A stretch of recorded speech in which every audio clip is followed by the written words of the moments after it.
Hey guys, this is Suraj here from SuperTech007, and in this video I will be showing you how you can install a custom ROM on any Android device. Well, this is the Lenovo P2, so this guide can also be used as how to flash any Pi ROM on your Lenovo P2. So I will link a recovery in the description below, and for the others who are viewing the video as how to install a custom ROM, you need to ensure that you have a TWRP recovery installed. Once you have done that, you need to boot into TWRP. So to do that, what we do is we power off the device first.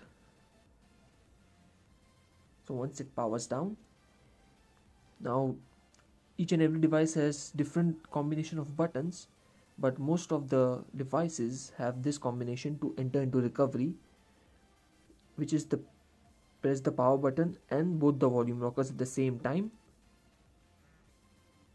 until Lenovo logo appears. I will release the power button and keep pressing the volume buttons, and once I will release it, and now it should boot into TWRP recovery. So the first thing which you need to do is you need to go to wipe and you need to perform a factory reset. Okay, ignore this error. If you find this error, you just need to reboot to recovery again. Now that you have done that, go to wipe, go to advanced wipe, then wipe Dalvik cache, system, data and cache. Wipe all these things. Now once you have wiped the system, data, cache and Dalvik cache, the next step is installing the ROM. So what you will do is click install, then you will locate the ROM zip.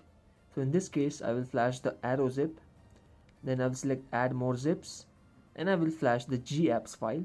So there are many ROMs which do not have Google applications like Play Store. So to install them, you need to download a zip file. I will link it in the description below. You can download it from there. Now I'll click open gaps. Now I will also select Magisk because I want to root the ROM.